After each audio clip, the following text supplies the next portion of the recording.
For Arpit, yes, I've had the benefit of knowing Ishan before, but Arpit is for the first time I'm really connecting to him. So he's a co-founder and CEO of Global Policy Insights. He's also teaching at San Francisco State University, where he teaches comparative perspective in public service to graduate institutes.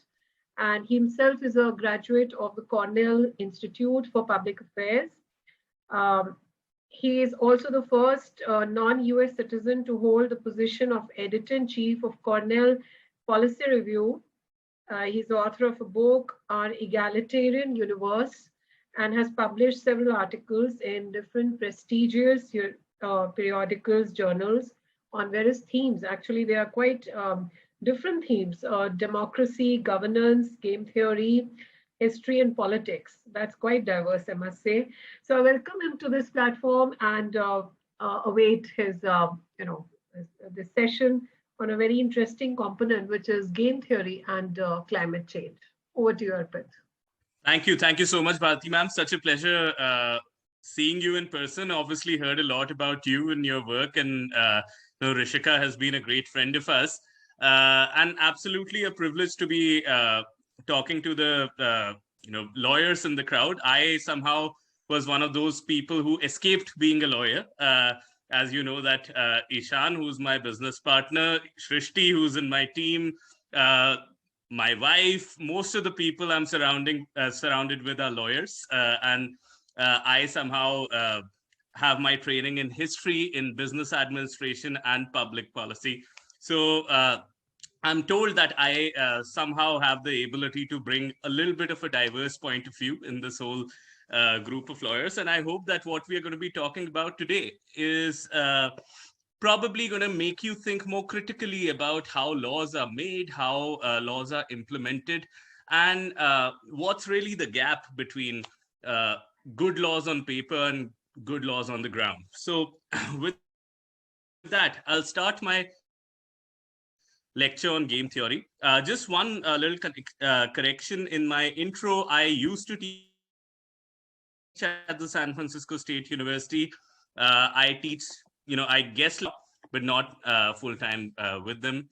Well, on that, what you see over here is our foray into game theory. And in order to do that, I would want 2 volunteers from the audience. And if 2 volunteers could turn on their videos and just... Okay, I saw one. Was that Ishwara? Okay, so we'd be playing a game. We'd be playing a quick game to understand what we are going to be talking about over here. So any 2 folks, even if you don't want to turn on your video, as long as you can unmute yourself on the mic. Okay, thank you, Soumya. Thank you, Ishwarya, if I'm pronouncing your name correctly. All right, so...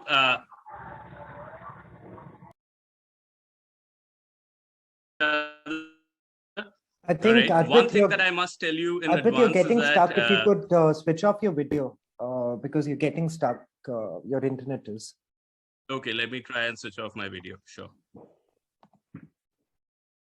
Okay, I'll turn it on in about 2 to 3 minutes because that keeps it more interesting. But for the purpose of this game, Soumya and Ishwarya. So let us say that we are in the pre-COVID world, and let's imagine that there are these 5 apples kept inside of a classroom, and both of you are standing outside of the classroom. Okay, and these apples in a way signify they stand for all of the right resources that are available in this world. So you really need them. Okay, you're rational players. You want to maximize, you want to get as many resources as you can. Okay, and we'll talk about rationality in a bit, but for this game, let's assume that you're rational players. You want to maximize your resources over here, and you have to decide how will you divide these 5 apples amongst yourself when you enter the classroom. So right now you're standing outside of it. Let's imagine that there's a glass wall. Inside of the classroom, there's this round table, and in the center of the table, you have these 5 beautiful apples. Okay, so how are you gonna, if you could unmute yourself and let us hear your micro negotiation on how will you divide these apples between yourselves? So over to you. So is it just the two of us in the world with 5 apples? Just two of you in the whole of this world. Okay, so it also matters that we need to survive as long as we can, right? Yes, sure, certainly. So maybe I would propose that we use 1 apple for maybe 3 days. We can cut them into pieces and share. Okay, that's one way to do it. And if whatever is the division of the apple has to happen right now, you know. And let's say you are heads of 2 tribes or 2 groups or 2 nations. Okay. Maybe Yeah. I will give her 3 and take 2 and sow the seeds so that I can grow more trees. You can't do that. Let's say you can't do that. Okay. Yeah. So you can't sow the seeds. You just have these 5 apples that you can work with. Okay. So maybe it's 2.5. Yeah. Even I thought of having the same answer, 2.5. Yeah.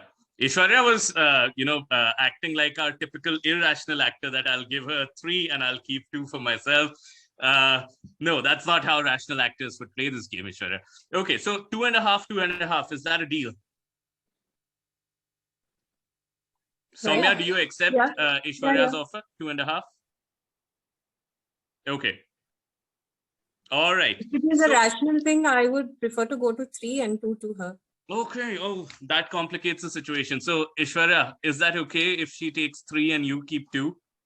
I mean, you'll find a way to survive. Yeah, as long as I can grow more apples, then I will No, be you fine cannot. with 3. Unfortunately, you cannot. So, will you settle for 2? Well, rather than spending energy on fighting for 3, maybe I will, be contented with 2. Okay, that is not playing like a rational actor over here. If you were a rational actor, you would not agree to her offer of giving you 2 and her keeping 3. Yeah. Okay, so do you want to make a counter offer to her? Can you convince her to not give you 2 apples, but maybe 2.5? Maybe you want to maximize and get 3 apples. I want to see where would you settle in this negotiation. Okay, in that case, I will maybe give her a picture of bright future if I was provided 3 and say that maybe I will it's bargaining. I will give some other thing to her. Maybe I will show you the way to water. You can get fresh water there or something like that. Okay, so you'll try to give her something else and a better see promise, if you maybe. can get more apples. All right. Yes. Okay, so in a game where we have just these resources, there's nothing else that you could lure her with. Typically, how this game would play out is that you might just settle in for 2.5, right? Because that's the max that you can convince each other of, right? But now what happens, what complicates the scene is when you shake your hands outside and you say that, okay, 2.5, that's a deal, and let's just start moving in, okay? And maybe inside the room, there is a knife that I've kept somewhere from which you have to divide up this half apple. Okay, it's not a knife that you can use to kill each other, so it's a harmless sort of a knife. You can just cut an apple.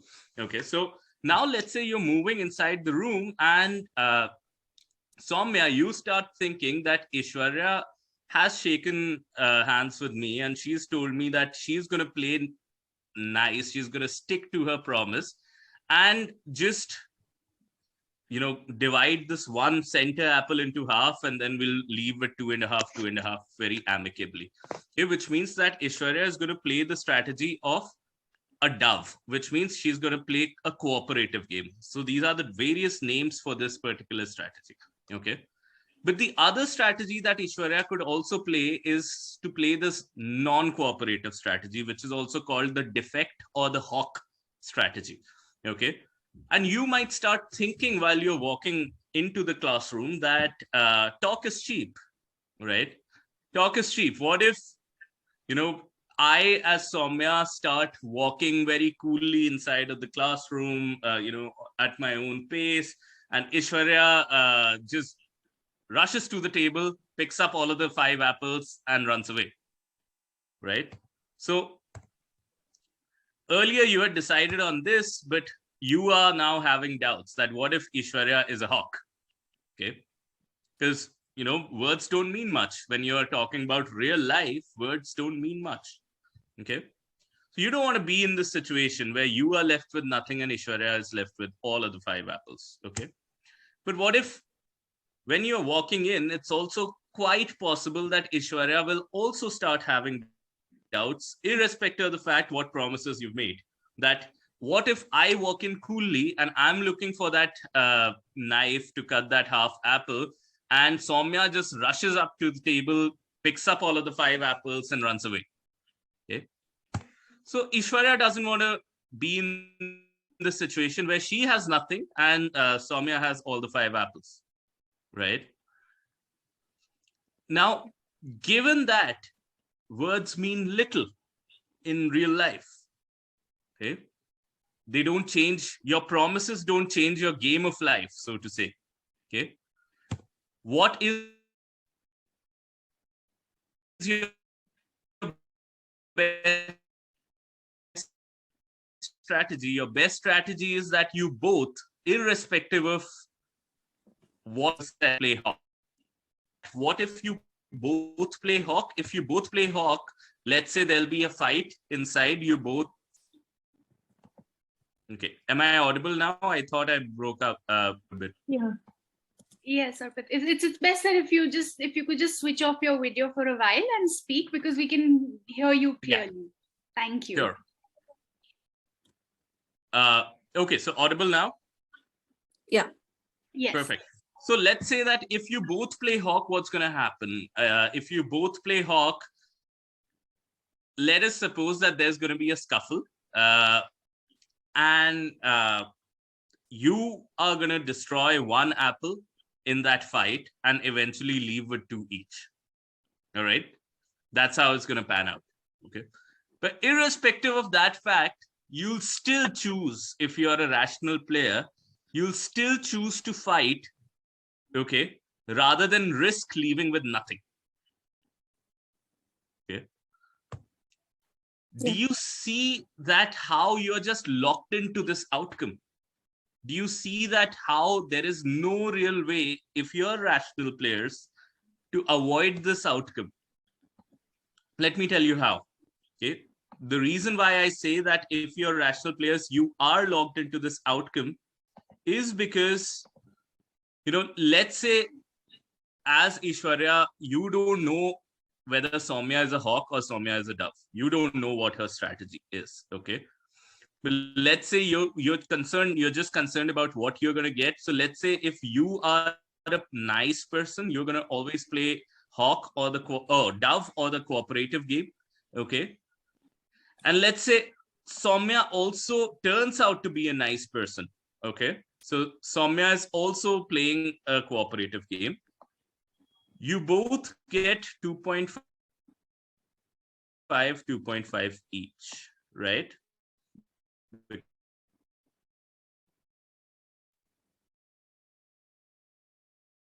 Because you both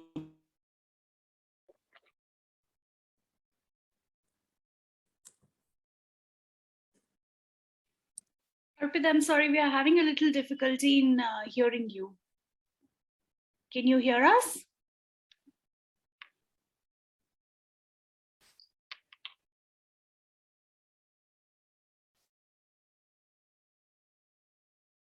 Arpit, can you hear us?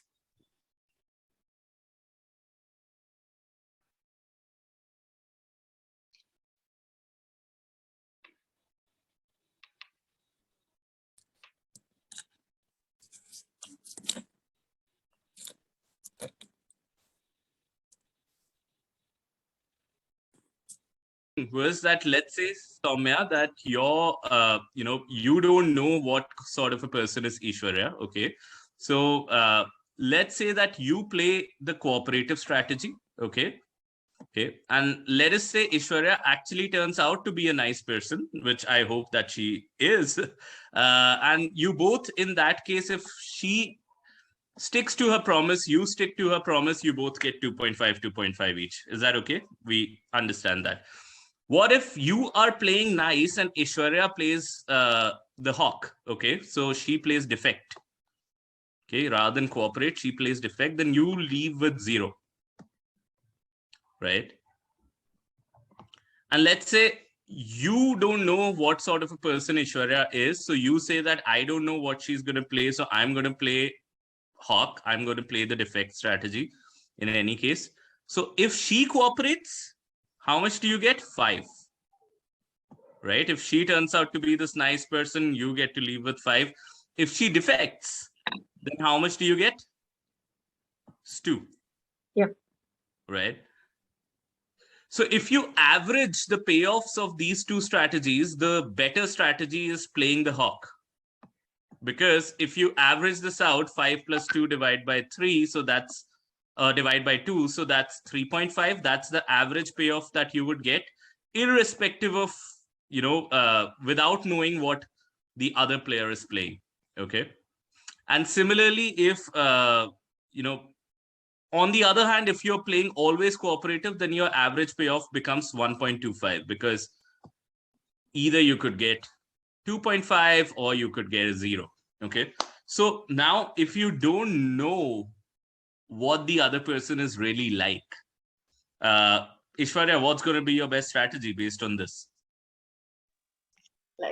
To be honest, I was just considering when you were discussing, because if I find a knife inside the room, considering that my survival is keeping my survival as my priority rather than cutting the apple, I would choose to kill the. No, you can't kill. That's what I was saying. This is a very harmless sort of a knife. You can't kill. The max you could do is just get into a scuffle with each other and destroy one apple. So that's what you're going to do. Scuffle it is. Scuffle it is. So scuffle it is. And Soumya, how about yourself? Yeah, I go with the same option. It is more like a prisoner's dilemma for me. It is a prisoner's dilemma, absolutely. And exactly what I was talking about is a prisoner's dilemma. Now, it seems that you are familiar with the concept. For those who don't understand, let me just get down a little bit to the basics. This particular game that we played, it is called a prisoner's dilemma, and it has one Nash equilibrium. And I'll talk to you what a Nash equilibrium is. It has a very bad suboptimal Nash equilibrium.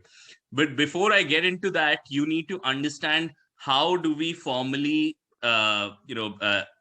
depict the games in form of a payoff matrix. What you see in front of this table, this is called a payoff matrix. So payoff matrix has 2 players. It could have more as well, but it typically has 2 players. And Soumya, Ishwarya, if some of you could keep your videos on, it's just easier for me to teach just by looking at somebody. Okay, otherwise I'm just like, what am I doing? Why am I here? Etc. etc. So just so that I don't feel lost, it's easier. But okay, so let us say this is Soumya and let us say this is Ishwarya. Okay, so you have 2 players and this player plays columns. So if they want to change their strategy, they would move from one column to another column. And if this player wants to change their strategy, they move from one row to another row. Okay, I hope we all understand the difference between rows and columns. I was told that lawyers don't work on Excel, so you would probably have to tell them. But no, jokes apart, I know that lawyers are super sharp that way. So this person plays, the person above plays columns, the person on the other side plays rows, and the red payoffs that you see on the left side of the comma, that is the amount of money or the amount of utility or the amount of benefit that this person gets. Okay, and the black ones is the amount that this person gets. Okay, so let's say if both are playing defect, they would get a 2-2. Okay, so both are in the scuffle. That's the eventual outcome we discussed. both will leave with 2-2. If Ishwarya plays defect and Soumya plays cooperate, so Soumya is here, Ishwarya is here, so Ishwarya gets 5, Soumya gets 0. If Soumya plays defect, Ishwarya plays cooperate, then Soumya gets 5 and Ishwarya gets 0. And if they both cooperate, then they both get 2.5, 2.5 each. All right. Now, let me show you what is a Nash equilibrium. So conceptually, Nash equilibrium is those set of strategies. There are 2 strategies for each person over here, defect and cooperate. Okay. Nash equilibrium is that set of strategies from which nobody benefits from unilateral deviation. All right. So let us say both are playing defect, defect. And let me show you why it is a Nash equilibrium. Because if Ishwarya was to unilaterally change her strategy from defect to cooperate over here, she would go from 2 to 0. Okay. So if Ishwarya was to unilaterally change her strategy from defect to cooperate, she would be cooperating while Soumya would be defecting. Okay. Because Ishwarya has unilaterally changed it. Now, as a rational player, Ishwarya would not want to lead with 0. So that's why, she would not want to unilaterally change her strategy. Similarly, Soumya would not want to unilaterally, if they are here, Soumya would not want to unilaterally change her strategy and move from 2 to 0. She would not want to move from defect to cooperate unilaterally. Okay. And since nobody wants to unilaterally change their strategy, if they are playing defect, defect, then defect, defect is the Nash equilibrium. I'm not saying 2-2 is the Nash equilibrium, 2-2 is the payoffs. Just formally, when we are speaking, a lot of people make this mistake that they'll express Nash equilibrium in terms of the payoffs. No, that's not the right way to do it. The right way to do it is defect, defect. That's the Nash equilibrium. Nobody will unilaterally change the strategy. Okay. Let me show you why cooperate, cooperate is not a Nash equilibrium. Okay, so one way of testing is that imagine you're here. Imagine you're at cooperate, cooperate, and now you have a chance to change your strategy if you wanted to. Okay, so if you're here, do you want to change your strategy over here? If you're playing Ishwarya, do you want to move from cooperate to defect unilaterally? So which means that Soumya will stick to cooperate and you would move from cooperate to defect. What do you think? I might. You will. Yeah. If you're a rational player, you will. And likewise, Soumya, I believe you would want to change your strategy if unilaterally you were given a chance that from cooperate, cooperate, you could change your strategy unilaterally. While Ishwarya will still be cooperating, you can change your strategy from cooperate to defect. Are you going to take it up? Yeah, right. Yeah. So, which means that cooperate, cooperate is not a Nash equilibrium, right? So that's how you find Nash equilibria. There are games which can have 2 Nash equilibrium. There are, or Nash equilibria as we call it. There are games wherein there could be a nice cooperate, cooperate Nash equilibrium as well. Okay. But in this particular game, which is the prisoner's dilemma, you have just one Nash equilibrium, which is a pretty terrible Nash equilibrium, which is defect, defect. Why? Because talk is cheap. You cannot trust the other person's promises. You're always rooting for your own self-interest. And the other thing is that you don't know the future. You don't know, how things are going to pan out in the future. So you want to maximize right now, okay, as much as you can. Okay, so we'll stop over here and we'll start thinking about what does it have to do with the whole idea of climate change. And before I tell you, I invite you to take a guess, if somebody can, that how does this game have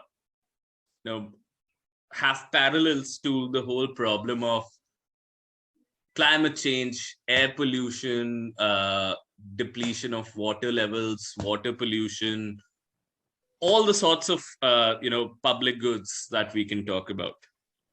Anybody? When it comes to climate change, most of the countries stick on to the self-interest. Like just in the first session, we have come across North-South divide. Yeah. that they have to pay the penalty for the southernmost countries for polluting. So the realistic perspective or the self-interest is more important for such countries. Absolutely. That's a very good answer, Soumya. I also see Sonakshi, who's saying it's like the tragedy of the commons. Indeed, it is tragedy of the commons, but what are the commons? What is the tragedy of the commons? Let's discuss that a little. Competition for resources, Anuradha, certainly. Negotiation between countries on environmental matters, certainly. I saw one hand up. Do you want to unmute yourself and probably just discuss what are your thoughts on how is it related to climate change? Yes, sir. So my thoughts are the tragedy of common basically means when everybody thinks that gradually a common resource is going to be exploited by anybody else. So it's better we use it for our own, benefit so that we maximize our profit, because anyway, it's going to be depleted with time. Exactly. No, that is precisely what the situation is over here. And I don't know, have you guys been following the COP negotiations? What's been happening over there? A little bit, right? I mean, we are not attending COPs. There are folks from our think tank and from the fellowship, some fellows, some mentors who are there at the COP. So we do hear from them. But I've been reading extensively about COP. And to be honest, a lot of it just sounds like things that have sounded like forever, right? For all of these negotiations that we've seen, right from Kyoto to today. Okay, what's the main what's the main area of contention in COP26? And that's also not a new area of contention; it's an age-old area of contention.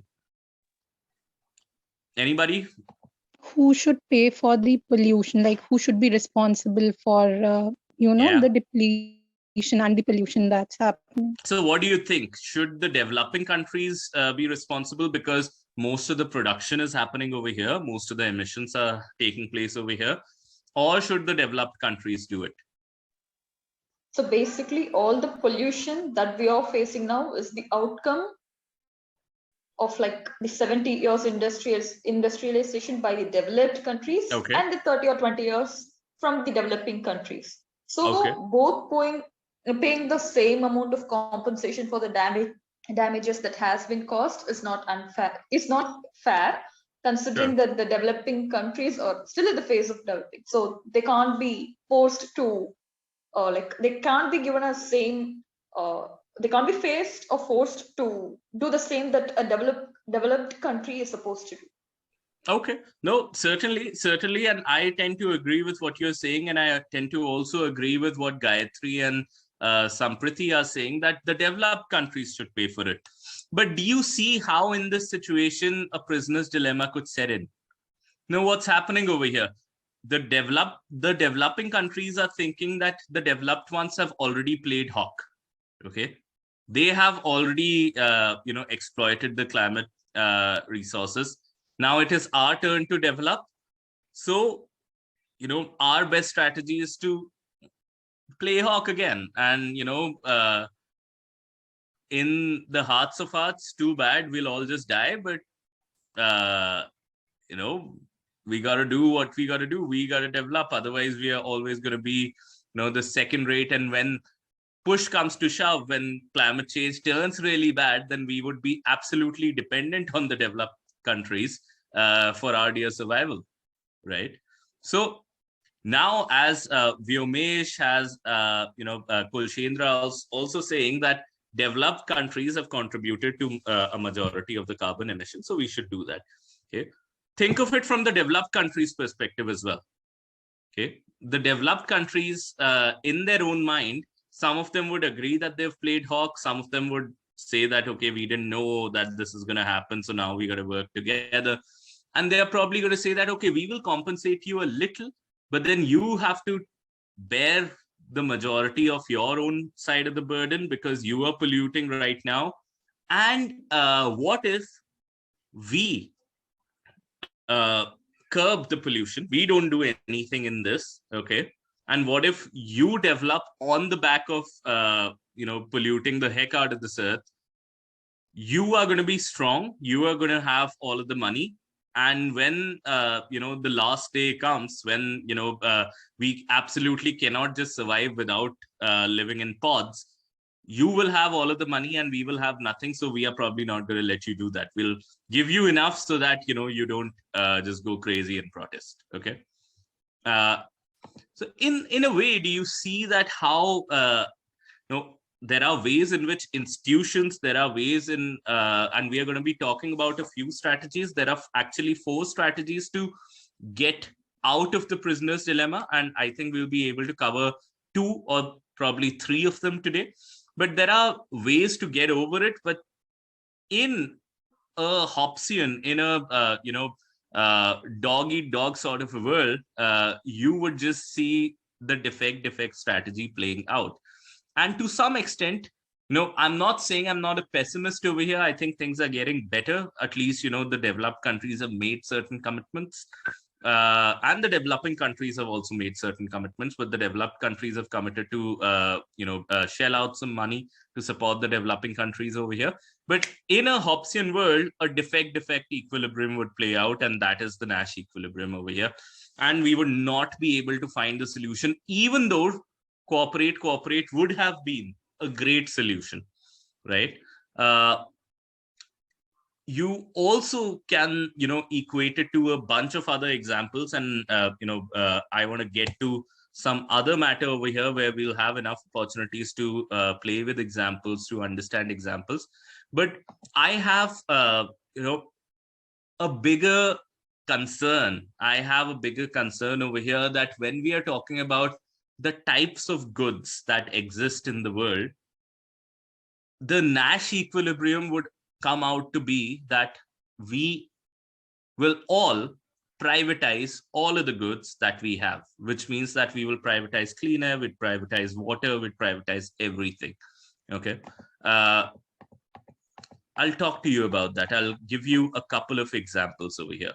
Okay. But before that, let's just understand what is the definition of a public good, and then we'll discuss why the Nash equilibrium is is going to be a private good. But anybody who has some exposure with economics, anybody who's probably studied the definition of what a public good is, or just wants to take a stab, that's also cool.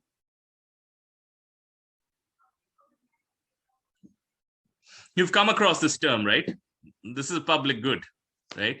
A lot of times we misuse that term.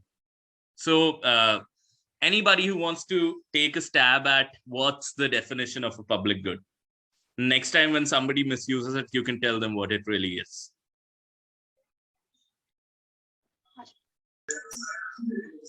It should be in the interest of the public, especially I don't want to give a utilitarian view to it, but then when we say public good, I think it's in the interest of public. Okay, so anything which is in the interest of the public, that's the colloquial understanding of what a public good is. Sonakshi?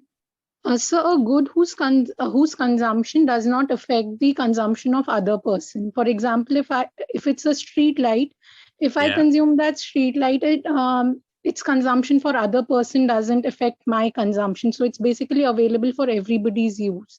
You haven't attended one of my lectures already, have you? No, sir. Actually, I'm from economics background. You can just call me Arpit. Yeah, you don't need to call me sir. But okay, that's a great answer, Sonakshi. That's a great answer.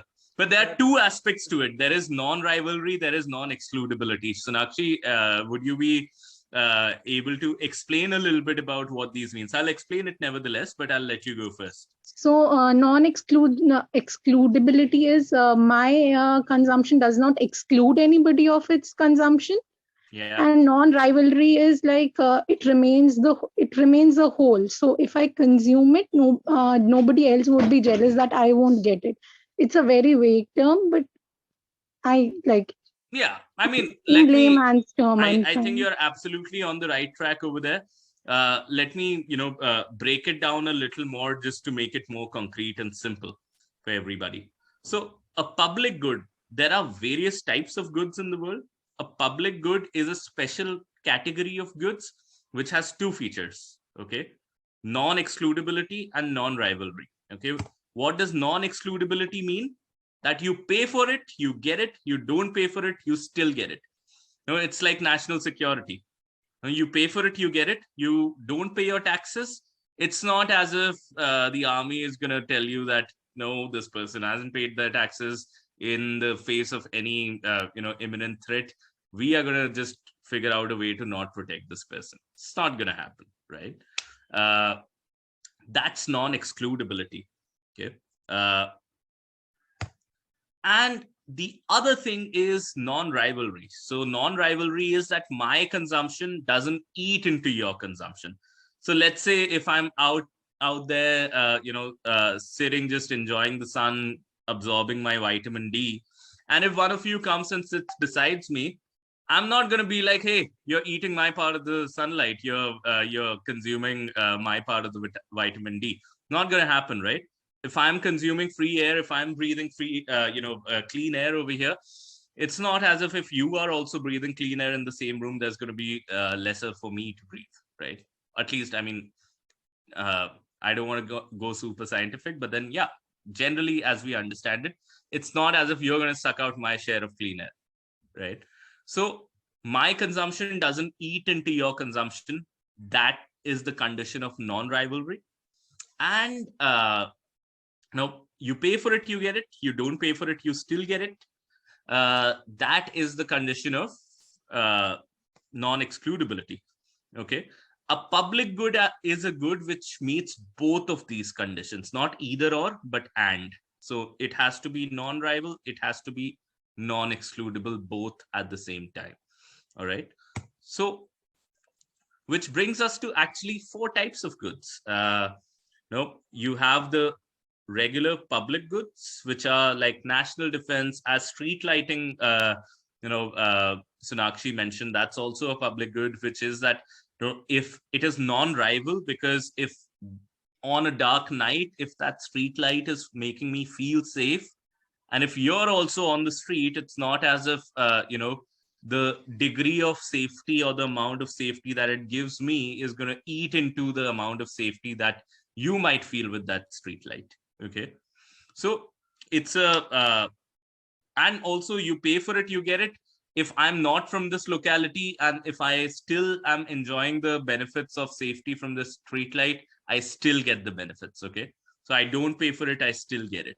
Okay, now intuitively, you would already be getting some clues on why private goods are the Nash equilibrium. We'll get to that, but start thinking about it. Okay, now very similar to public goods are the common resource pools. Okay, common resource pools have these 2 features, that they are rival, which means your consumption eats into my consumption. Okay, and they are still not excludable. So which means that you pay for it, you get it. You don't pay for it, you still get it. So think of like a pond, which is, out there somewhere in, Vasant Kunj in Delhi, and you can just go and fish from that pond. Okay. You don't have to pay, it's like public property. So you can just walk up over there and you can just, start fishing there. Maybe from the local taxes which are collected for people who are living in that locality, they are also paying for it indirectly, but you pay for it, you can still access the fish in the pond. You don't pay for it, you can still access the fish in the pond, right? So it's a common resource pool, but at the same time, the fishes in the pond are limited. So your fishing from the pond reduces the fish amount of fish available for somebody else, right? So which means it's a rival good. Your consumption eats into somebody else's consumption. You pay for it, you get it. You don't pay for it, you still get it. Okay.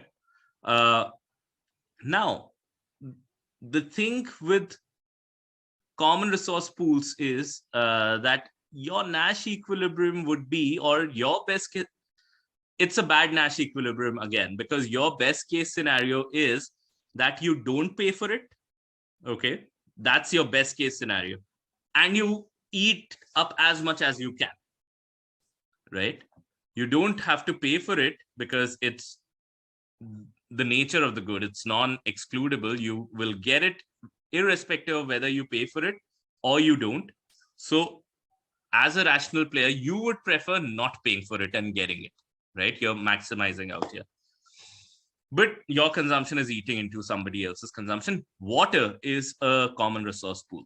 Anything which has a regenerative cycle is a common resource pool, okay? So like fishes in a pond, fishes have a regenerative cycle. If you overfish beyond a particular point, so let's say it can go up to, let's say there are 100 fishes in the pond, it can go down to 50. You fish more than 50, then, the population balance gets disturbed and the whole ecosystem gets disturbed. And, gradually you'll have fewer and fewer fishes and one day there'll be nothing. Okay. Biodiversity, it's a common resource pool. Okay. And when I say water, I specifically mean potable water. About 4% of the total water is potable. And it's a common resource pool. If you are not able to manage the regenerative cycle, and while the water is in water form and it's not in that vapor form, if you overexploit that water, then once it turns into vapor, you would have lesser and lesser water in every cycle, and until one day it goes away. Water, when you're talking about groundwater, is an absolute common resource pool. And you'd be able to think of instances where cities have run out of groundwater. I know that my own hometown called Firozabad, which is near Agra, has almost run out of groundwater because it has the most number of per capita, pumps to suck that water out. And everybody's, thinking in that manner that, okay, there's limited amount of it left. I pay for it, I get it. I don't pay for it, I still get it. Let me just extract as much as I can. Okay. Because if I don't, somebody else is going to do it anyway. So you're stuck in that equilibrium. Now, there are quasi-public goods, which are also called club goods. Okay. So it's like almost like paying in for a golf club or, just paying in for any sort of a club. And once you're in, you're in. So a club good or a quasi-public good has these two features, that the goods are excludable, okay? And the goods are non-rival, which means you pay for it, you are part of the club. You don't pay for it, you're outside of the club, okay? But once you're in, once you've paid for it, your consumption doesn't eat into somebody else's consumption. It's like, a toll road. That's the classic example of a club good. You pay for it, you get it. Once you've paid for it, you can just speed as much as you want. It doesn't matter if there are 10 more cars on the street, right? If it's a classic freeway in the sense of an autobahn or something. Similarly is a movie hall, right? You pay for the tickets, you get it. You don't pay for it, you don't. But once you've paid for the tickets, then the amount of pleasure that I'm deriving from the consumption of that movie doesn't eat into the amount of pleasure that you are deriving from the consumption of that movie. Okay. Unless I'm throwing popcorns at you, or unless I'm just talking loudly and being, that sort of person in the movie hall. Otherwise, it's a, club good. Okay. And then you have our good old private goods, which are both rival and excludable, which means my consumption would eat into your consumption, and you pay for it, you get it. You don't pay for it, you don't get it. So your laptops, your McDonald's burgers, the shoes that you wear, all of these are private goods. Now, the problem that we are facing as humanity is that most of our public and common resource pools, public goods and common resource pools, they are gradually turning into private goods. And I'm going to give you a fictional example of first how it's happening, and then I'll give you a real life example. Okay. Fictional example of that happening is that, let us say that, in fact, part of it is true that when I teach at the San Francisco State University, I come down from my class and there's a underground metro station that I take to get to my home. Okay. Now over there is this person who plays amazing saxophone. Okay. Standing inside of the metro station. And he's got this nice set of speakers kept with him. He's got, a good equipment, and he's playing amazing saxophone. He has a hat, which he keeps in front of him on the floor. So if you like the music, you can tip him. Okay. At this point of time, the good is a pure public good, which means you pay for it, you get it. I mean, if you want to tip, he's going to play, you enjoy the music. If you don't want to tip, it's also fine. It's not as if he's going to stop playing, right? At the same time, it's non-rival, which means that my consumption, my enjoyment of that music is not going to eat into your enjoyment of that music, right? If I'm a rational person, what am I going to do? Not pay for it, still enjoy the music. No, be the free rider, right? However, let's say that I am a cunning businessman. Okay, I don't want to make stereotypes over here. I don't think all businessmen are cunning. All business persons are not cunning. But let's say I am a cunning business person. Okay, and I want to make some money off of this guy. I think that this product that he's selling, this music, is worth more. We can make some more money out of it. So what I do is I come up with a plan. I pluck this person outside of that metro station, and I put him in the center of an arena and a center of a stadium, and I put tickets on his music. All right. I make that good from non-excludable to excludable. All right. So now what I'm actually doing is that I'm turning a public good into a club good or a quasi-public good. Okay. I have put this person inside of a stadium. I've put tickets outside. Now you pay for it, you get it. It's still non-rival, because once you're in, then your consumption of the music doesn't eat into anybody else's consumption of the music. All right. So you're here. And now we've started making money out of it because we've turned a public good into a quasi-public good. And think of how it's happening with a lot of goods that we are looking at. Okay. Now let's say I'm a little more greedy. I want to make more money out of this person. Okay. What do? I pluck this person out from that stadium, and I put this person inside of a recording studio with soundproofing glass, and let's say we are still living in the era of CDs, so I'm going to talk in those terms, which also indicates that I'm not the youngest in the room. But let's say we publish 100 CDs of this person's music, and we explicitly, and we hire some great IPR lawyers from NLU-Delhi, and we put all of those warnings that you cannot distribute it for free, you cannot just play it outside on the street, you cannot make fake copies of it, etc., etc. So we take enough measures to make it, keep it excludable, that you pay for it, you get it, you don't pay for it, you don't get it. And now, since it's on those 100 CDs, it's also rival that, and let's say if you're just listening to it on your earphones and you can't distribute it to anybody, then your consumption of that music is eating a share from somebody else's consumption of that music, right? So with every CD which is purchased, once there are 100 CDs, I would price the CD at, let's say, $500. Once there are 50 CDs left, I would start pricing those CDs at 1,000 per CD. Once there are only 10 left, I'm going to keep increasing the price, right? Because the supply is reducing, and there's still more demand. So I have successfully converted a public good to a private good. That's the pathway. All right. Now, that's a fictional story, but think of what's happening with clean air.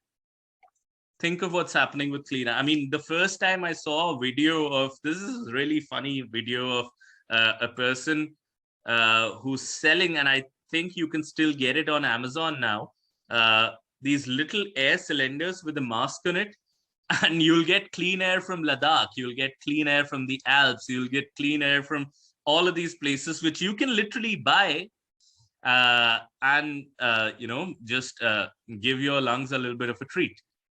And I was absolutely out of my wits to actually see those on airports a couple of years back, where they had those air bars or something like that, they called it, where you can just sit in and you can, put those masks on, and they'll give you a whole menu that what sort of an air do you want to breathe? Do you want to breathe air from the Himalayas or from the Alps or from Switzerland, whatever. Okay. And you could do that. So we have, in a way, privatized clean air. On a larger level, the way that we have privatized clean air is the following, that let's say if you're living in a developing country, the imperative for developing is that, and I'm going to look at the chat box in a bit. I'm sorry that I am not super attentive to the chat box. If you want to still say something which you absolutely want to convey, you can unmute yourself and interrupt me. So what I was saying is that, let's say you're living in a developing country, and 10 years down the line, you know that the policy is that how much ever we try, we are still going to subsidize coal. We are still going to subsidize natural gas, fossil fuels. So our development trajectory will be on the back of a lot of emissions and fossil fuels. Okay. So let's say 10 years down the line, every place in this country, including the Himachal Pradesh, Uttar Pradesh, Uttarakhand, northeastern states, including all of these states, now all of these places have industrialized 10 years down the line, and there's hardly any place which has real clean air to breathe. Okay, we seem to be going down that track. Now, if I want to breathe clean air, if somebody has told you, and let's say this has been the case, this has been the trajectory of all of the developing countries. So there's no pristine, poor country that you could move to. Okay. So now if you want to breathe clean air, what will you have to do? You will have to move to a Switzerland or a Germany or, Canada or whatever have you. Okay. Let's say your doctor says that your lungs really need clean air. You cannot stay in a place which doesn't have, an AQI below 100. Okay? Or maybe an AQI below 50. You have to move to another place like that. Okay. So now you decide that, okay, you will have to move to Switzerland from India. And if you have to move to Switzerland, it's going to be a costly affair. The cost of living is higher over there. The amount of savings that you would have had in India, you would, probably exhaust those savings in 20 years in India, but in Switzerland, you might just exhaust them in 5 years. Okay. So in a particular insidious way, you have made clean air excludable. You pay for clean air, which means that you live in those more expensive countries, and you'd be able to breathe that clean air. Once you're there, it's a club good. Once you're there, once you've paid for it, once you're paying for that, for living in that country, at that point of time, your clean air is not eating out the clean air from somebody else. Okay, it's a simplistic sort of a model right now, but still, if you think about it, we are moving to a time where clean air is gradually becoming a club good from a pure public good. Okay.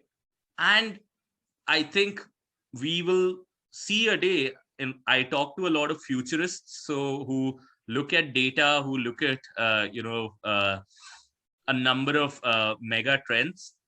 And a lot of them have told me that we will live in a day where there'll be no real outdoors. We'll always be in a dome, in a way. On that thought, if I could just interrupt you, Arpit, I'm so sorry, but good news for everyone. Professor Rao is here with us. He is, of course, the Vice Chancellor of the National Law University of Delhi, and it's a very honorable moment for us to have him here on this session, gracing us by his presence. So thank you so much, sir, for joining us here. I don't know if you can hear me, and if you can just... thanks, Christy. Yeah. Good. Hello. I'm enjoying it. Just listening to Arpit. Yes. Yeah, please go ahead. Such a pleasure having you, Dr. Rao. And please, go ahead. Thank you so much, sir. Absolutely a privilege having you in the room. So what I was talking about, we were on a very pessimistic note right now, but we'll get to the optimism. It's not as if this lecture is all going to be about doom and gloom. But right now, back to the doom and gloom. when we are talking about clean air, in a way, we've already privatized it. If you have an air purifier in your room, or if somebody in your family has an air purifier in their room, I have one, we've privatized clean air, right? It's excludable, it's rival, okay? So, and with water, we did that many, many years back. Like, I know people who are just drinking packaged water in their homes, okay? In many parts of the world, okay? So now the thing is that the reason why private goods form a prisoner's dilemma, sort of a Nash equilibrium, is ... I'd let you take a guess.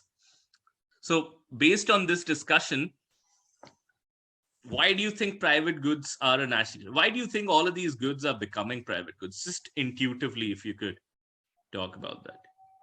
Or do you think are all of the goods moving towards private goods? Sir, they are getting more scarce with time. Okay. Goods are getting scarce, so which means that, we have moved from a paradigm where these goods used to be non-rival, and somehow we have managed to convert these goods into rival goods. Okay. So maybe because of free ridership, like a lot of people. Yes. No, absolutely. Because see, the thing is, between excludable and non-excludable, if there is a good which is non-excludable, a rational player would always want a free ride, right? If there is a good for which you pay for it, you get it. You don't pay for it, you get it. You'd find all of the ways that you can to not pay for it and still get it. Okay. And then you would probably overexploit the good to a degree where those non-rival goods, hitherto non-rival goods, turn into rival goods. Ishwarya, were you wanting to say something over there? Also, it's the continuous pollution. We are yet to invent efficient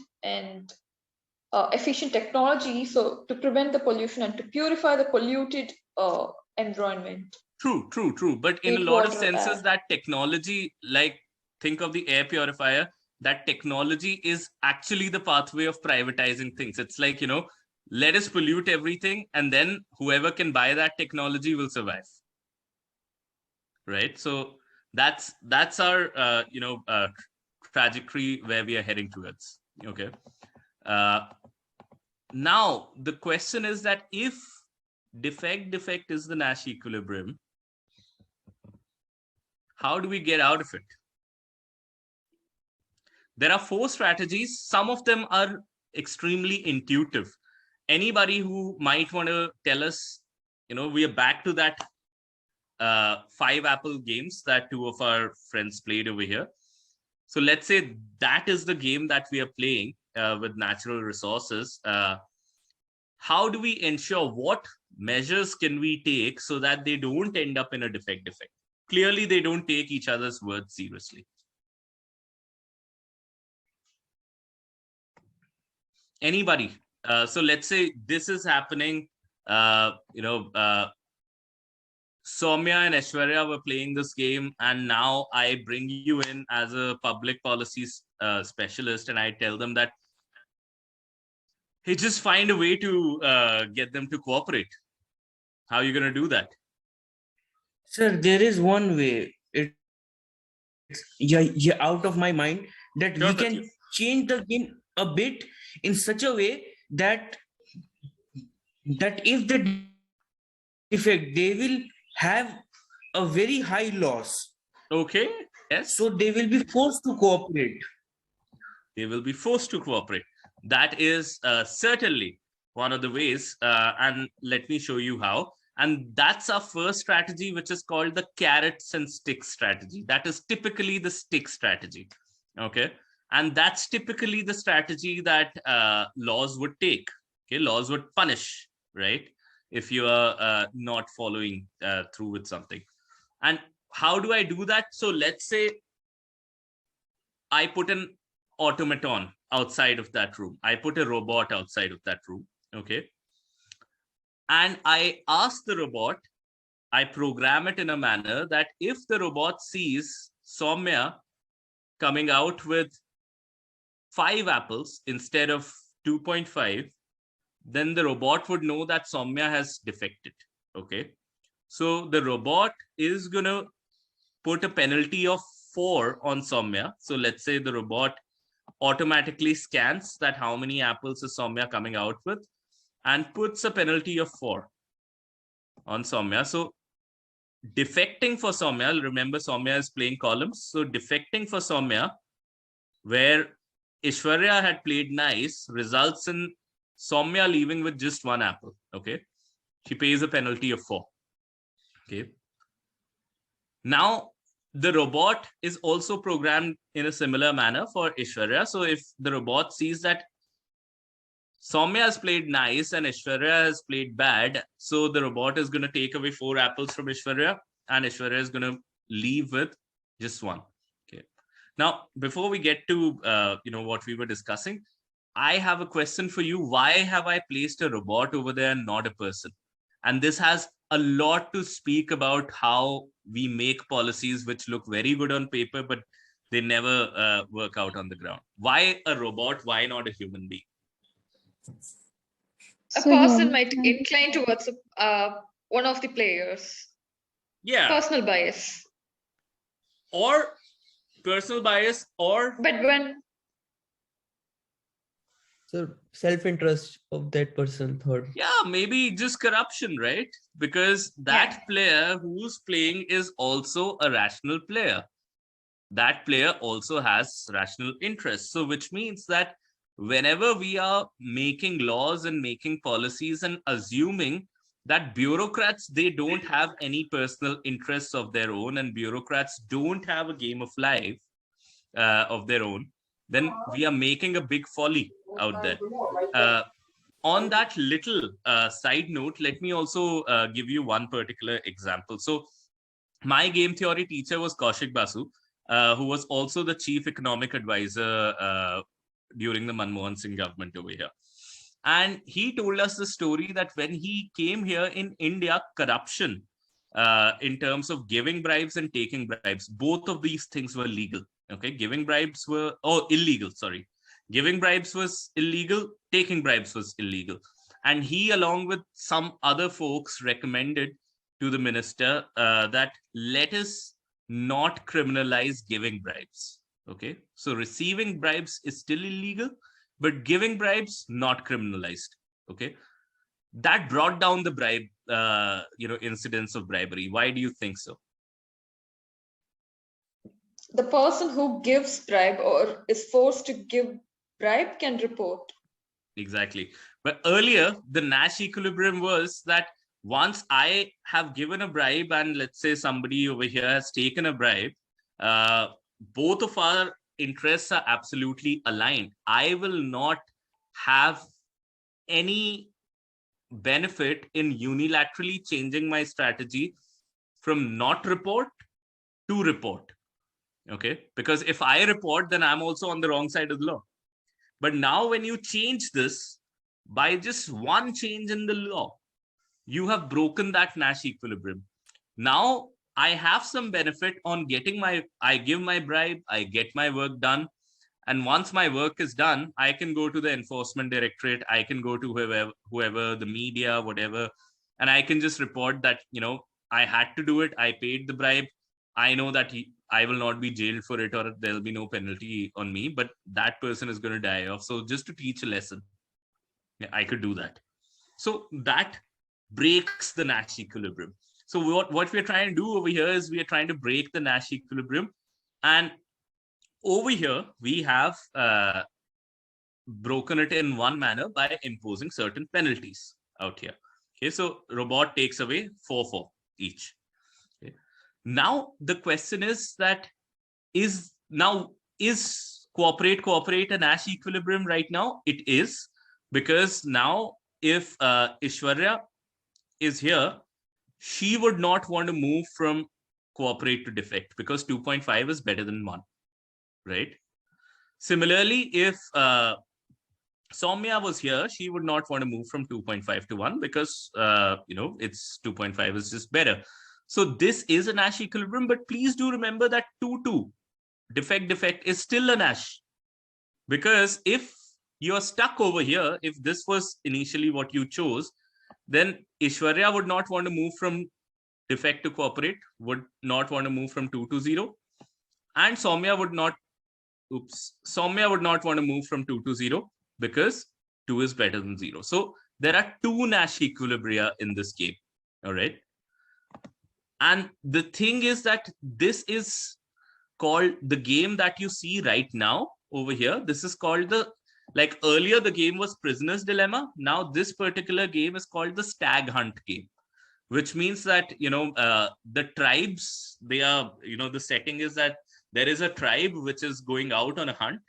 Okay. It can hunt a stag, a deer, and get a lot of food. And to hunt a deer, you really need to keep quiet. You need to hide behind the bushes. So you need a lot of cooperation to hunt a deer. Okay. So if you all cooperate, you can hunt a deer and you'll get a lot to eat. But if you defect, let's say you see a rabbit popping out somewhere and you're really hungry and you defect and you're like, okay, I'm going to run out of the rabbit. You're still going to eat the rabbit.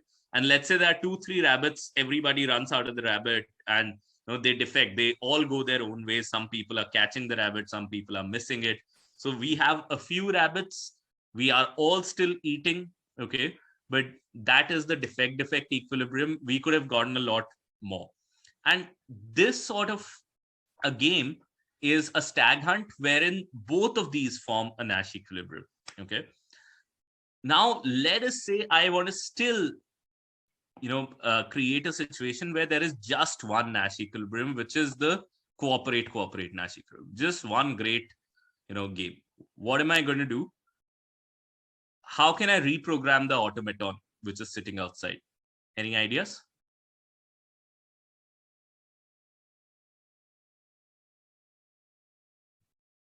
Okay, hear this. Let's say I tell the automaton that if you see both of them coming out with just 2 apples, then know that both of them have played defect. And playing defect is just a bad thing. It's just against our law.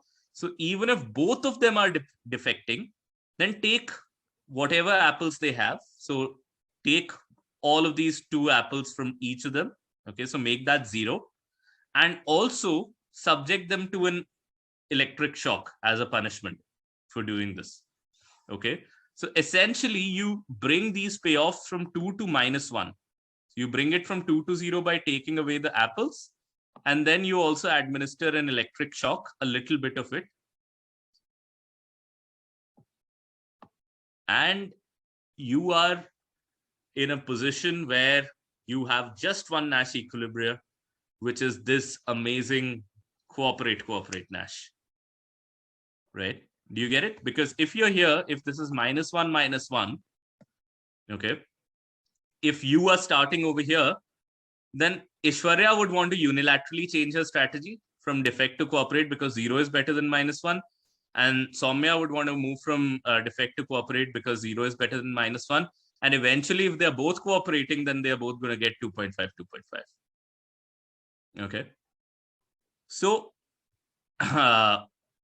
this particular strategy that we have, or this particular game that we have, this is, the big bounty sort of a game where, there is just one good Nash equilibrium. Okay. But this, we arrived at it from, a carrot and stick approach. Is there any other way that we can, arrive at a better Nash equilibrium? Okay. And there are a number of other approaches, and I'm going to talk about at least one more. Hopefully, we'll be able to cover all of them. So I will first talk about the more difficult ones, and so that you get all sorts of things covered. So now let us say that we have this sort of a game, and this is the game that the United Nations or any sort of a multilateral organization would play, because multilateral organizations typically cannot enforce any of their policies on any country. Okay, so they have to figure out ways to get the countries to cooperate without having any power of enforcement. So how do they do it?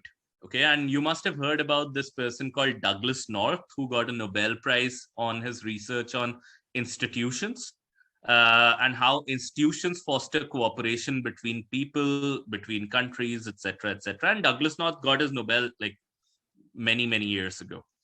And what he says, what Douglas North says, is that institutions, they do 2 to 3 things. One is that they create a rule-based order, and the second is that they bridge information asymmetry. How does it happen? Let me just explain it to you by this case.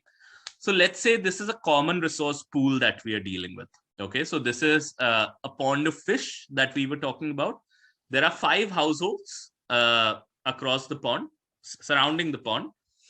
And every week, this pond has 100 fishes. Okay, you cannot go lesser than 50. You cannot overfish so that the fishes go below a level of 50, below a population of 50. Because if you overfish, if you overexploit this resource, then it would lose its regenerative capacity. Okay, the population balance would go off. You need a particular amount of fishes for the fishes to grow. There's a number of reasons why if you overfish and the fishes go below 50, then suddenly, gradually it'll be a downward spiral. One day you'll have 20, another day you'll have 10, and one day will come where you'll have no fishes in the pond. So at all times, you have to maintain at least 50 fishes. Okay. And let's say if these households eat, all that they eat are fishes. That's all that they can eat. All right. And this is a weekly cycle. So let's say Monday to Saturday or Monday to Sunday, all of them collectively can fish to 50. Okay. And if it doesn't fall below 50, then on the next Monday, for simplicity's sake, we'll have 100 fishes again in the pond. It regenerates. Okay. Although in reality, it'll be gradual, but let's say for the purpose of our game, it regenerates. Now, ideally, how many fishes will each household take out per week? 50. Each household? 10. 10. Right. So each household is going to take out 10 fishes every day. But let's say the households are in a situation where nobody else is watching. Okay. Nobody else is watching. So I am a person in this household and I start thinking that, hey, I have some guests at my place and, or maybe I'm feeling a little hungry. Let me just, and, the government says that we can just fish up till 50. They have a cushion. In reality, I've heard that you can fish up to 60 and nothing will happen. Okay, so let me just fish 11 fishes this week. Okay, and maybe this person also thinks that, yeah, I'm feeling a little more hungry. Let me just take out 11 this week. The others are sticking to 10. Okay, let's say we are in this situation. What's going to happen is next Monday, instead of 100 fishes in the pond, which would have replenished, they would probably see a little lesser than those, 90, maybe. And then the week after that, they'll see 80. The week after that, they'll see 70. 1 week, because you've hit the disbalance over there. It's going to be gone. To solve this problem, what are these folks going to do? They are going to first get somebody, let's say, who lives in another village, or alternatively, create a committee where one person from each household is part of that body. Okay. They build a plank over here, a wooden plank, and they say that they create a rule. So again, imagine United Nations, World Bank, or WHO, places like these. They work on a rule-based order. So they create a rule that you can only fish from this wooden plank. You can put your nets in here. You can put your fishing sticks in here. You cannot just go anywhere else. If you go anywhere else, you're on the wrong side of the law. We're going to penalize you. Okay. So you will fish only from here. Okay. And what we are also going to do is we are going to put a whiteboard out here. So whoever fishes, this committee or this person sitting over here will note down how many fishes each household is taking out per week. So let's say this person took out 11 this week. Okay, they've noted it down. This person took out 11 this week. We've noted it down. The third household now will know that these two have taken out 11. Maybe I'll just take out 9 this week. Okay. The fourth household says that, okay, we don't want to go below 50. I'll probably just take out 9 this week. Okay. The rest, they still go with their 10, 10, 10. Okay. Now, the thing is that since this was 11, this was 11, this person took out 9, this person took out 9. So that's 50 total. Sorry? So that's 50, right? Yeah. So you were able to manage the situation. But now next week, these two households are going to go to these two households and they're going to say, we took out fewer fishes because of you in the last round. Okay. And remember how the COP conversations are happening right now. So the developing countries are saying that we took out fewer fishes in the last round. You took out more of them. Okay. So this time around, let us take out more fishes. Okay. And you reduce your consumption. Okay. And if these countries, they say that, no, we are not going to compensate you for the last round, then all of these can get together because they know that they are going to hit the minimum point. If that doesn't happen, they are going to start pressurizing these countries, and that sort of a bandwagoning, or that sort of a coalition against the people who are free riding per se would put pressures on them, and that becomes a self-managing sort of a system. The UN or any institution that was set up over there doesn't have to do anything. Just create a rule and make information transparently available. Okay, so they bridge information asymmetry. Okay, and they create a rule-based order. And by just doing that, they've been able to create a system which will have cooperation and a decent utilization of resources. Now, there are two challenges to this particular problem. The two challenges to this particular problem are that, number one, what if we don't trust this committee? What if for some reason we start thinking that they are misreporting over there? Maybe they're not competent. It could be because of A, lack of character, or B, lack of competence. It could be either. If we start mistrusting them, then we don't know what the numbers we are seeing over there are correct or not. So we might end up we might be living in a world where we think that everything is going right, and one day we start seeing fewer fishes, and then fewer fishes, and then no fishes one day. Okay. That's the reason why any international organization would guard their competence as well as their character with their life. Right? When we started casting doubts on WHO, recall how aggressively were they intent on guarding their reputation, and which is a good thing. We need that. We need that. Also, please do notice that it is always efficient to have just one organization do that. If you have two organizations which are reporting two different numbers, then again, it's the same problem, right? You don't know where you stand. Okay, so those are the two challenges in bringing cooperation in this institutional mechanism. All right. So A is trust in their character and competence, and B, that you need to have one institution that works well. All right. So this is the institutional method of bringing cooperation. Okay. Now, I do have a feeling that we'll be able to cover all of it. So I've told you the first strategy that we talked about was the carrot and stick, mostly the stick strategy. The second is the institutional strategy. Okay. The third one that I'm going to talk about, which is actually the fourth one, I've skipped the second one. If we have time, we'll go to the second one. But the fourth one is that you make cooperation really, really lucrative. So make it damn lucrative. And how does it work? From understanding that, I would want two volunteers again to play a very quick game. It's going to be a very quick, very intuitive sort of game. So any two volunteers? Okay, Ishwarya, you again. Do we have anybody else?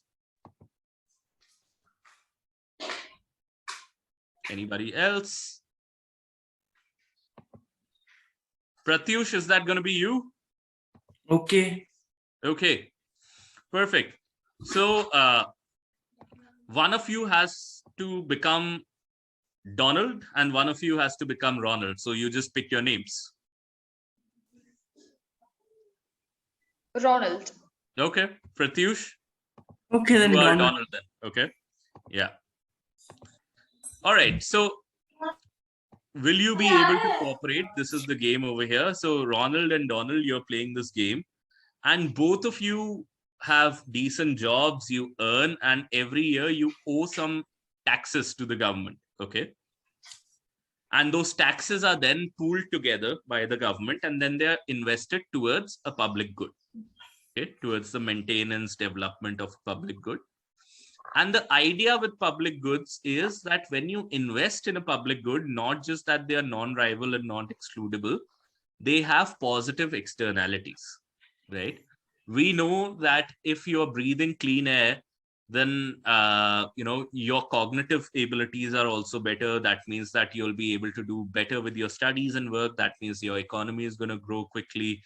Or public health, you invest towards that. So if you're healthier, then again, it has positive externalities towards your education, economy, etc., etc.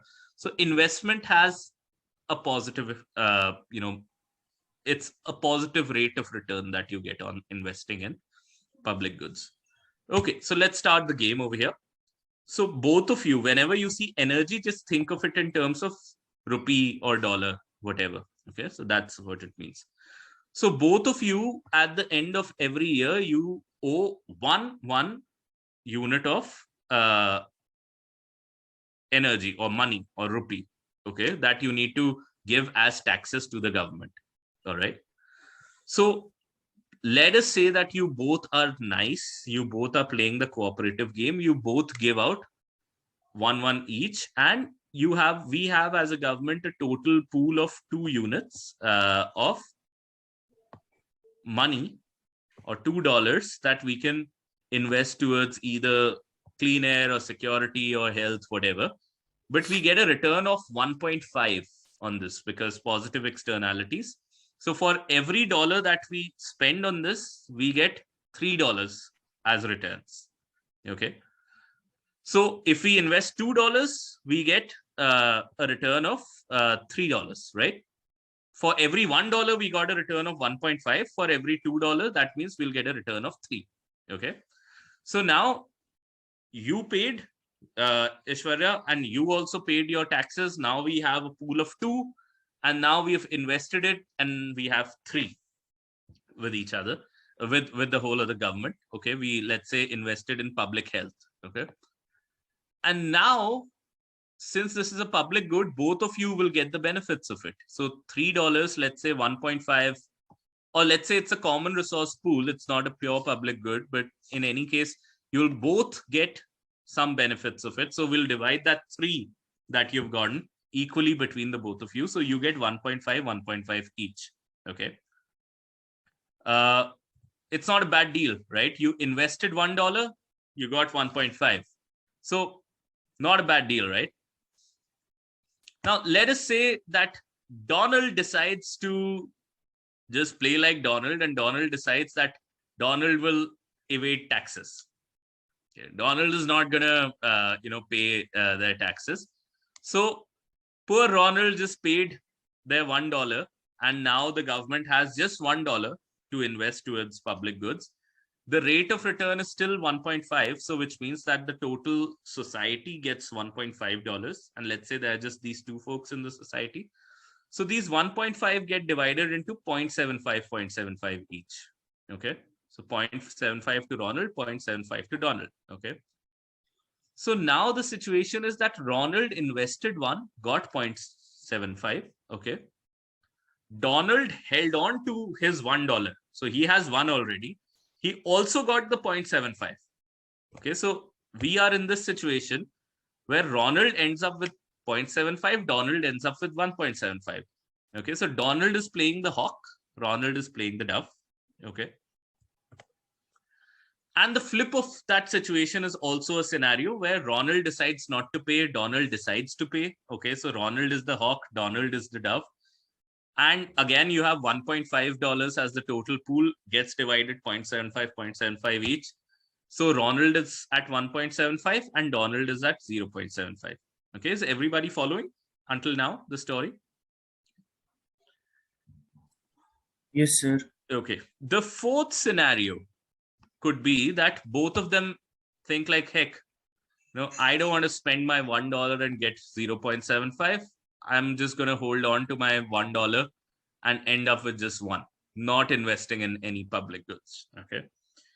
So this is our typical prisoner's dilemma sort of a situation, which is where if you're here, then Ronald would not want to move from defect to cooperate, would not want to move from 1 to 0.75. Donald doesn't want to move from defect to cooperate. Mithul, you want to say something? Mithul, do you want to say something? You'll have to unmute yourself, sorry. Okay, Mithul, whenever you're ready, I'll be able to take your question. So feel free to interrupt me. I'm going to move ahead. But now if we make a little tweak to this game and see how by making that little tweak, we will be able to change that Nash equilibrium to cooperate. So let's say I make this little tweak and it says return to scale. It should be return on investment over here. But let's say the return on investment rather than 1.5, it's 2.5 now. Okay. And I want you to think about how the electric vehicle and solar panel industry is going, that when it is more profitable, there'll be more people rushing towards it. Okay. So let us say that the return on investment is 2.5 now.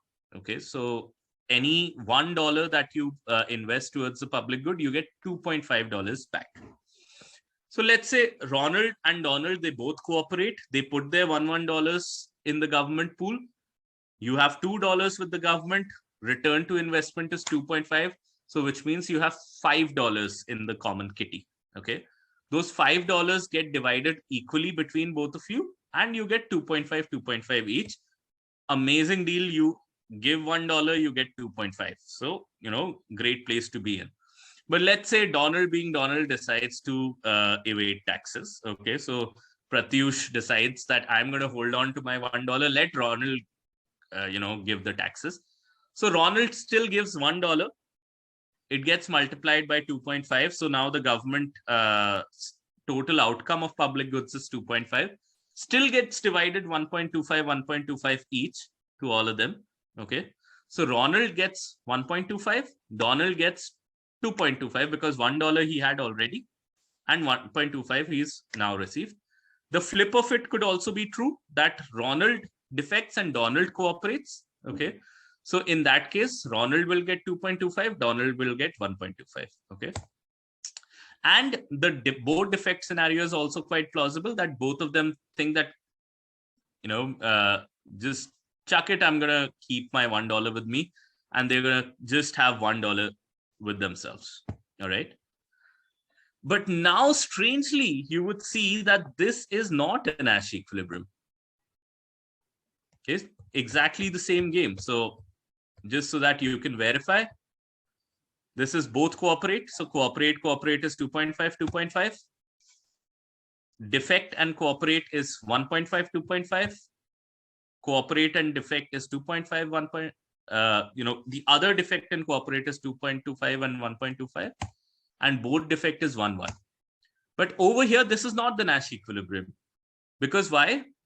1.25 is better than 1. So even if Donald is defecting, since it is so profitable, this industry, even if Donald is defecting, Ronald would still cooperate because 1.25 is still better than 1, right?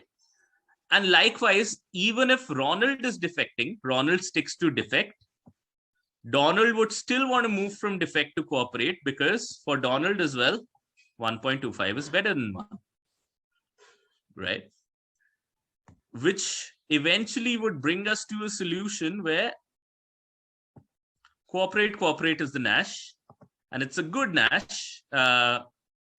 And let's see how cooperate is a Nash. Would you, Ronald, want to move unilaterally from cooperate to defect if you are here? No, would you unilaterally want to move from cooperate to defect if you're here? Yes. You would? Yes. Because if you move from cooperate to defect, you'll be at 2.25.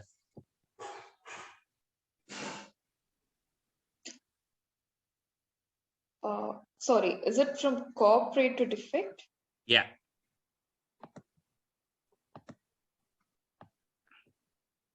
So no, if I will cooperate. You'll cooperate, right?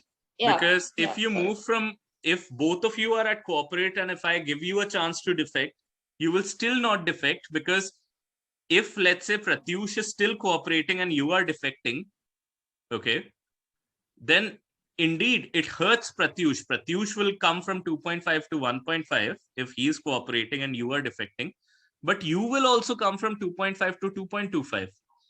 Not worth it, right? Similarly, Pratyush, would you want to change your strategy from cooperate to defect unilaterally? So let's say you both are over here. No, sir. No, right? Because stick to cooperate. You'll stick to cooperate because 2.5 is better than 2.25 for you as well. Okay. So what has changed in these two scenarios? What has changed is this factor of 1.5 and 2.5. The return on investment has changed. Right? In the first game that we played with Ronald and Donald, and the second game that we played with both of them, in the first one, the return to investment was 1.5. In the second one, it's 1.25. And that has changed. Okay. And this, you can detect that, you might ask that, okay, how much, by what factor should we increase the return to investment if we want only a cooperate Nash equilibrium? And the idea over here is that you should increase it to a factor where even unilateral cooperation is more profitable than mutual defection. Okay. So these are the three main strategies that we talked about. The three main strategies are that A, carrots and sticks, B, institutions, which really means that, bridge information asymmetry, create a rule-based order, and C is make cooperation really, really lucrative. Okay. We have one fourth strategy that I can quickly cover because we have some time, and then probably we'll keep a couple of minutes for Q&A. So this is our last strategy, which is have infinite games. Okay. Because look at it this way. Come back to the apple game that we were playing, the game of apples where you need to go into the class. Now, what if Soumya and Aishwarya had to come every day and play that same game? Every day until infinity, they have to play that same game. So they can decide that they will not have trust and they will stick to 2 for the rest of their lives. Okay, so every day they will come, they will enter into a scuffle, they will destroy one apple, they will leave with 2 each. Okay, there's no automaton, let's say. Okay. Every day it's 2 until the end. Or you can decide that, hey, we have to play every day. Even if one day I cheat you, okay, so one day I'll get some extra, I'll get 5. Okay. But on the longer timeline, that one day extra 5 that I've received is not worth it because, in the longer timeline, I would be able to make much more money if we are playing 2.5 every day. The beauty of this is that with infinite games, you cannot calculate backwards. Let's say this game was only being played for 2 rounds. So 2 days you were going to play this game. You'd still end up defecting because Aishwarya would understand that Soumya is a rational player. So on the last day, she would want to cheat me. Or even if we cooperated on the first day, on the second day, she would be like, I want to maximize I'm going to play defect. Soumya cooperated yesterday. Aishwarya cooperated yesterday. So, she might cooperate today. So let me defect. I'll leave with 5 and be like, ta-da.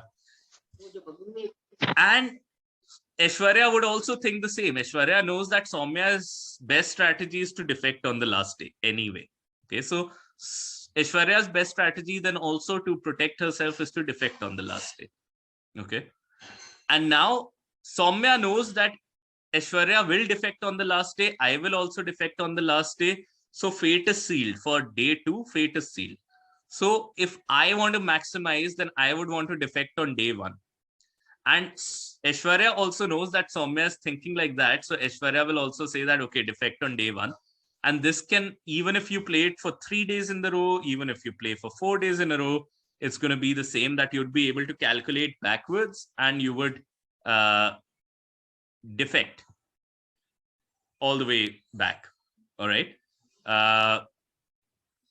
Do you get this logic that, if there's no end point, then you'd defect all the way back. However, just on a closing note, theoretically, yes, you need infinite games to have cooperation. Practically, you can just break things down into various stages and you still have some cooperation. Experimental evidence tells us. So let me give you first a security example, then I'll give you a sustainability example that'll make you understand, then we'll close the lecture. So security example is that, let's say there is a border conflict, there is a line of control over here. The countries I'm talking about, there's one army on this side, there's one army on this side. Now, how does de-escalation happen between these? So it's not as if the armies would de-escalate in a go, right? They would not suddenly de-escalate. Typically, the protocol is that the armies would withdraw 1 kilometer each from the line of control.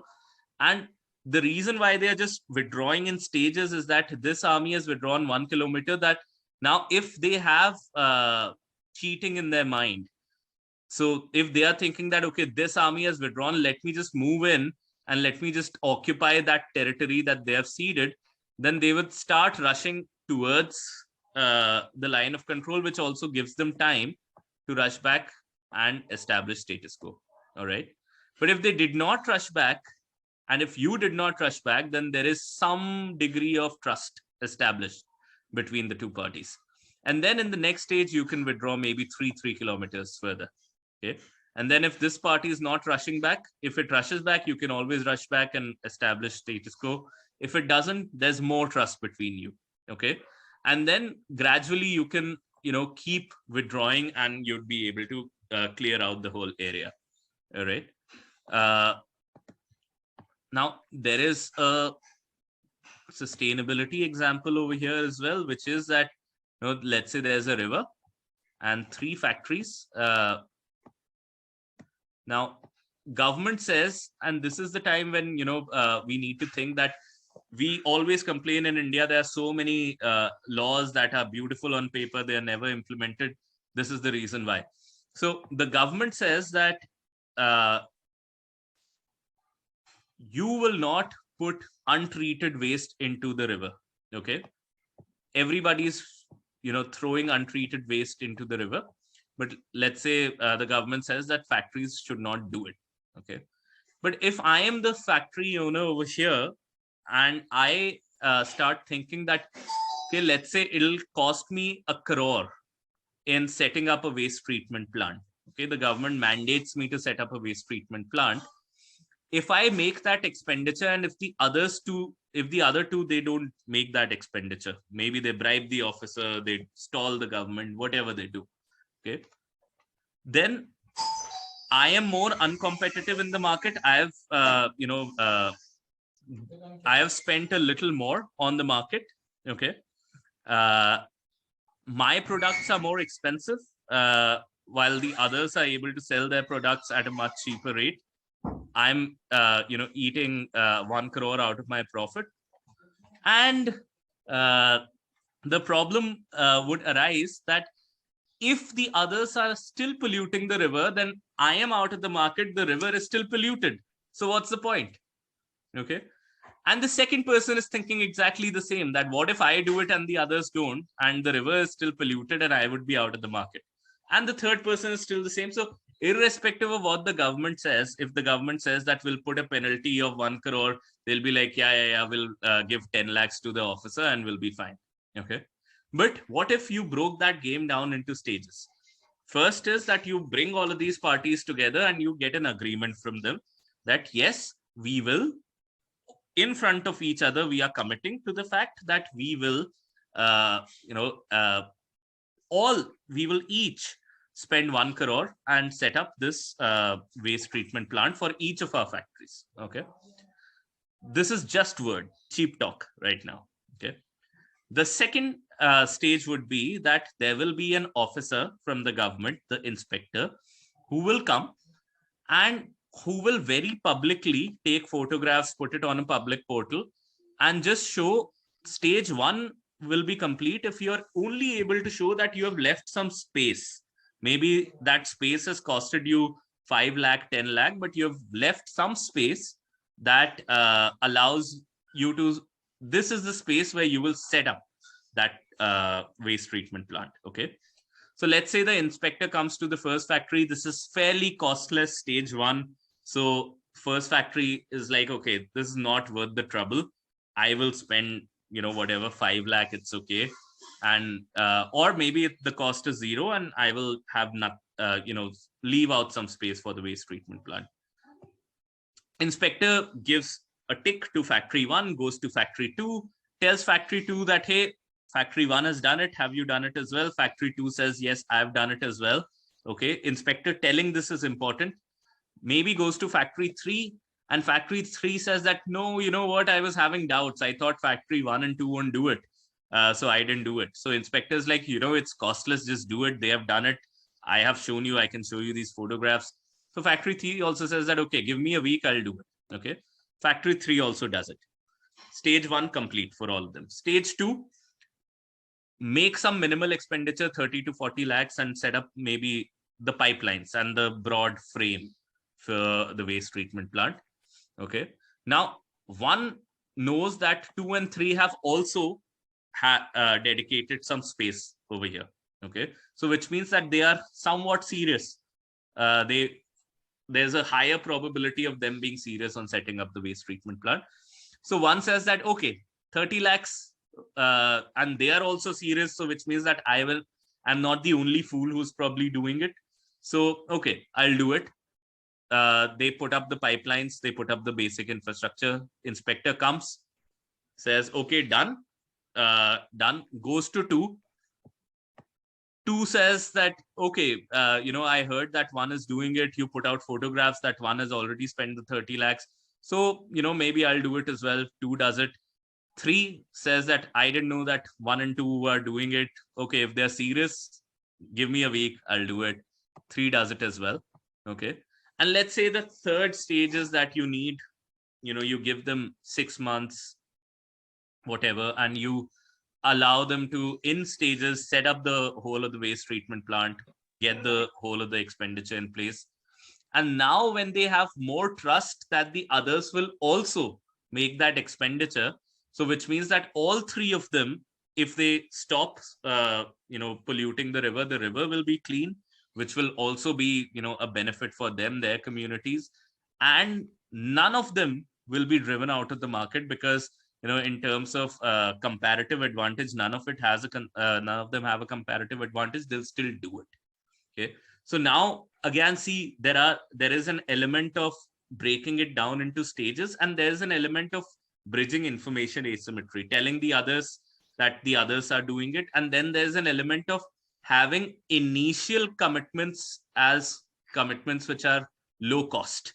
Okay. So when you do that, you are able to bring about cooperation. So those are our 4 ways how you bring about cooperation. Method number 1 is carrots and sticks. Method number 2 is break it down into stages. Method number 3 is institutions. And method number 4 is make cooperation really, really lucrative. Okay. And most of the laws, a lot of times people assume that just because there's a law, people will follow. People will not follow if you're not able to bring them to a nice Nash equilibrium. People will always go towards the Nash equilibrium. Okay, so if you have a prisoner's dilemma, suboptimal sort of a Nash equilibrium, no matter the law, they're going to go there. Okay, but if you're able to change their game of life, so ink on paper doesn't change people's game of life. If you're able to change people's game of life and draft laws, good laws are the ones which are good on paper, good on the ground. If it's good on paper and not good on the ground, it's not a good law. So when you're drafting laws and policies, you need to keep these things in mind that, okay, these are the ways in which you can foster cooperation. Typically in my longer, in my course, after this, we play computer games, simulations to also figure out, other players, how are they playing, what should be my strategy, etc. But that's for the fellowship. But for now, I hope that this makes sense to you. And, when you are at the table where you are formulating law, or when you're advising people who are formulating law, or when you're contesting your cases in the court, you would be able to make some of your decisions or inform some of your decisions from these strategies. Pleasure interacting with you all, and please feel free to engage with us on social media. Please feel free to reach out to me personally on LinkedIn. And thank you so much, Bharti ma'am, and thank you so much, everybody else. Any questions, any thoughts? I'm more than happy to take them. Yes, just a little before the question answer session, may I request our Vice Chancellor, National Law University, Delhi, Professor Rao, to please address us on this occasion. Absolutely. No, it was a pleasure listening to Arpit, and the simulation exercises, the methodology he used is wonderful. It's very interesting. Just a couple of observations, when I went to Orissa, when I worked there for 6 years, I used to tell, as Arpit said, I used to tell everybody, fresh air, fresh water. What is significance about Kathak? Everyone asks. I used to say this. And also I used to say, personally, we have something to give it to small places. I know one professor from Warwick, he came to NLU-Delhi, lectured for a week. When I came to Qatar, oh, this is real India. The professor was saying, oh, this is real India, when he was just moving around. So that's where I think the problem, and I don't know where is the solution. The problem is we have not really understood environment as a dharma. It's not a right, it's a duty-based law. If you ask any dharmic-based law, it is environment. We have to protect, we have to conserve, we have to promote, we have to plant. The pleasure in planting trees. So I think that has to be, I don't know, how do we cultivate, like what we say, we just in the morning, we have alternative dispute resolution, community. It's a mindset. Similarly, absolutely, environment protection is a real core dharma.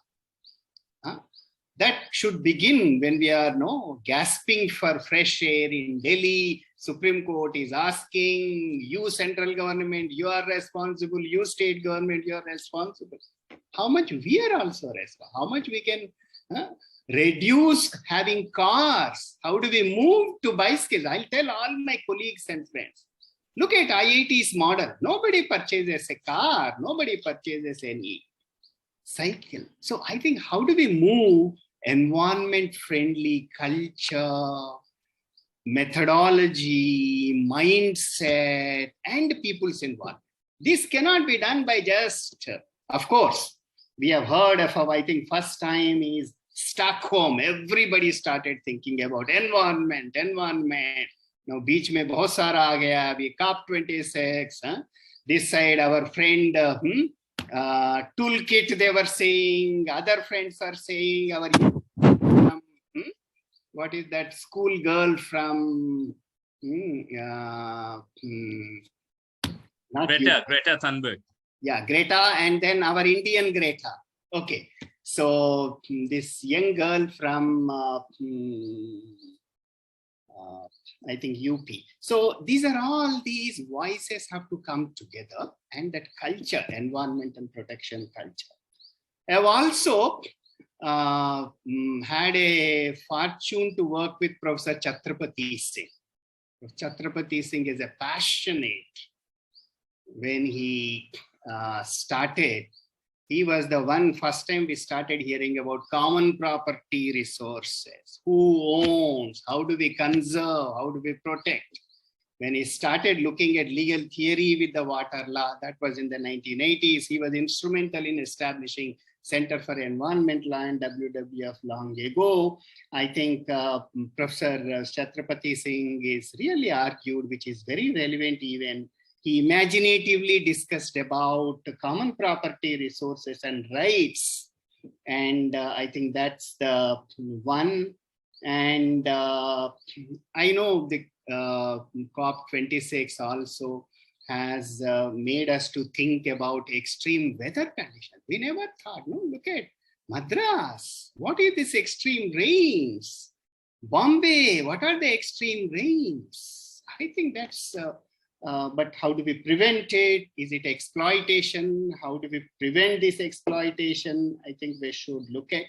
And I would just end with this very interesting learning session. Arpit, you're a great teacher. Thank you, sir. And good interaction from the participants.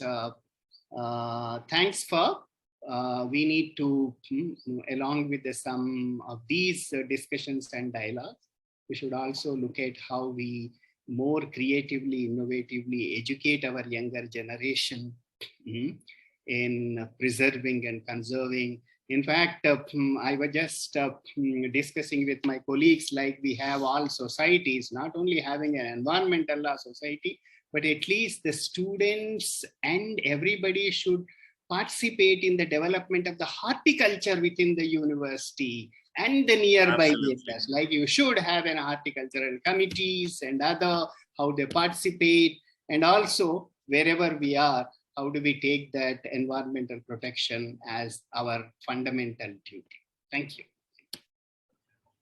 Absolutely. Thank you so much, Professor Rao. And I agree 100% with all of the things that you said. And I absolutely agree with you that if we look at our Indian history and culture, we have had such a great tradition of managing and preserving commons.